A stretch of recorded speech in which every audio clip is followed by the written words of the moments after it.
জ্বলছেন কেন মানে? গাইয়া অভদ্র কোথাকার। মেয়েদের সাথে কিভাবে কথা বলতে হয় তোমাকে কেউ শেখায়নি?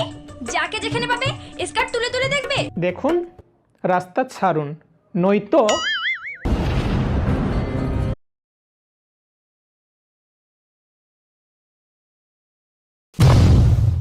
দেখি পছন্দ হলে তো কিনবো। না, আমিও পছন্দ মতো কিছু পাইনি।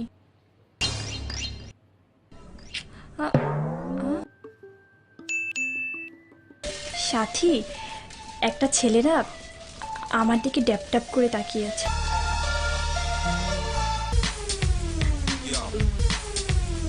সাথী, ছেলেটা না আমার দিকে আসছে।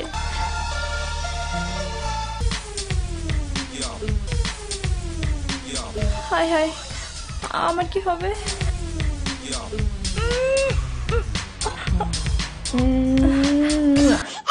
আমার জানটাও মনে হয় এই ডলের মতো এত বড় হয়ে গেছে।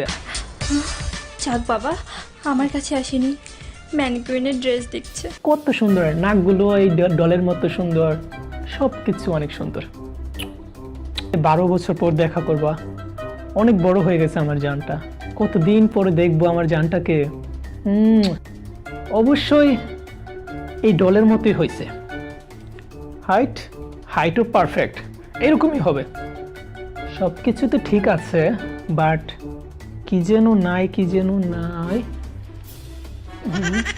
এই, কি এসব কি করছো তুমি? হ্যাঁ, স্কার্ট তুলে দেখতেছি। লজ্জা করে না তোমার? ছি। আরে আমি লজ্জা পাবো কেন? হ্যাঁ, আমি কি মেয়ে নাকি? আর আমি তো ডলের স্কার্ট তুলতেছি, আপনারটা তো তুলি নাই। হোয়াট? কি বলতে চাও তুমি? আমি বলতে চাই আমি তো আপনার স্কার্ট তুলি নাই, তাহলে আপনার কেন এত জ্বলছে? কি জ্বলছেন কেন মানে? গাইয়া অভদ্র কোথাকার। মেয়েদের সাথে কিভাবে কথা বলতে হয় তোমাকে কেউ শেখায়নি? যাকে যেখানে পাবে স্কার্ট তুলে তুলে দেখবে। দেখুন, রাস্তা ছাড়ুন, নয়তো আপনাকেও অনেক কিছু করে ফেলতে পারি। না বেবি? কি? আসসালামু আলাইকুম গাইস, আমি স্বপন আহমেদ। এই ভিডিওর মধ্যে আমি কোনো প্রতিবাদমূলক কথা রাখি নাই, কারণ এটা ফানি ভিডিও করলাম আর কি। কারণ প্রতিবাদমূলক বা ভালো জিনিস সবার কাছে ভালো লাগে না। তারপর একটা কথা বলি, আপনারা চিন্তা করে দেখেন যে এরকম মুভির মধ্যে যে কাপড় তোলার কথা উল্লেখ থাকে, যে স্কার্ট তুলে দেখতেছি একটা মেয়েকে বলা হয়, এরকম ছবি কি ফ্যামিলির সাথে দেখা যাবে? দেখা যাবে না। যাই হোক, ওইসব কথা আমি বলতে চাই না যে প্রতিবাদমূলক। এটা জাস্ট এ ফানি ভিডিও, এটার মধ্যে কোনো প্রতিবাদমূলক কথা বলতে চাই না। সো এইটাই। Excuse me. ইয়েস। দেখুন না, এই মাস্তানটা কখন থেকে আমাকে টিচ করছে। এই ধরনের বেয়াদব লোকদের যে কেন শপিং মলে ঢুকতে দেয়?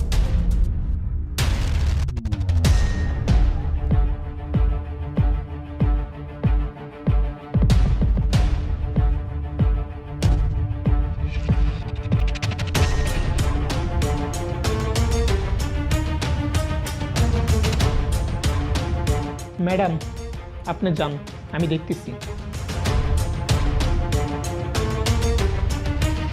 কিরে, সুন্দরী মেয়ে দেখলেই ডিস্টার্ব করতে মন চায়, তাই না?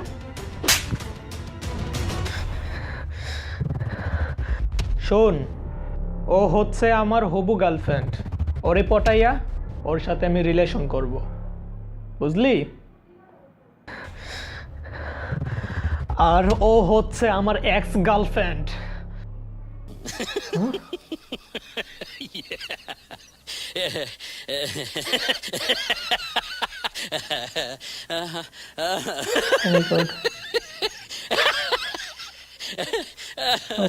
পালা পালা পালা, আমার স্নাইপারটা আমারে মারলে তুই ব্যথা দেবি।